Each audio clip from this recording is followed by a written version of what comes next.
Это уже 7-й по счету район, где проводятся поисковые работы по выявлению и исследованию мест разрушенных буддийских храмов и монастырей, которые сегодня являются глубоко почитаемыми местами для жителей республики. Вот именно в этом местечке Хуре-Хеми находился буддийский хендергейский монастырь. Бабушка рассказывала, что он был очень большим, крыша была видна издалека, золотилась. Говорила, что на крыше было наклеено сусальное золото. В Хендергейском монастыре проживали 122 лам, буддийских священнослужителей. Территория храмового комплекса была внушительна. Состоял из 5 сооружений, кубанов, школ при них, где обучались практики, было по 4 субургана вокруг было. Библиотека одна была, где хранились разные сутры, да, и деятельность Хуре обеспечивала 4 хозяйства. Нам удалось найти людей, которые знали историю монастыря от первоисточников. Один из них, Аркадий Надпидол, старожил Хендерге. Мне старики говорили, что этот монастырь был построен в 1770 году по инициативе и на средства местной богатой женщины Баи Кадай. За 1000 гнедых лошадей она закупила материалы и наняла строителей. Первоначально было выбрано местечко Хуре-Гечи. Однако место первого храма не устроило священнослужителей. В результате обследования территории была найдена местность, отвечающая всем буддийским требованиям. Должна быть 4 таких объекта по канону.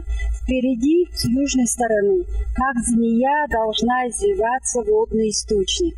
Здесь есть вот речка, маленькая речка. А сзади должны быть высокие горы, олицетворяющие, как, если это Тибет, то олицетворяющие горы Кайласа. Одним из последних уроков послушников Хендергейского монастыря был житель Сумона Хольчук Сереп Тумат. Воспоминаниями делится его внук Вячеслав Сереп. Хуре был один из самых таких уютных мест в этом районе. И все ламы занимали такие вот, все ламы были такие известные, это авторитетные люди были, грамотные. После разрушения монастыря Сереп Дуганчиевич подвергся репрессии, но оставался мастером на все руки. Лечил людей, мастерил различные деревянные изделия. И кузнечных дел тоже мастером был. У него тоже до сих пор остался у него этот кузнечный аппарат. Он и юрты все делал, то есть народные промыслы он все знал.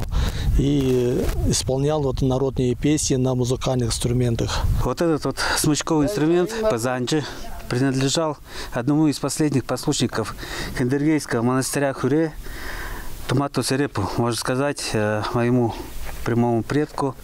Даже боюсь предположить, сколько лет этому инструменту, но уж точно больше 1 века. По результатам исследований будет сформирован реестр памятника буддийского культурного наследия и составлена карта Тувы с обозначением мест расположения буддийских храмов и монастырей, существовавших до их разрушения новых храмов, а также иных сакральных мест, представляющих для тувинского народа духовную и культурную ценность. Сайгын Бербел, Владимир Сюртук, Азамат Очур, Тува 24, Чедыхольский район.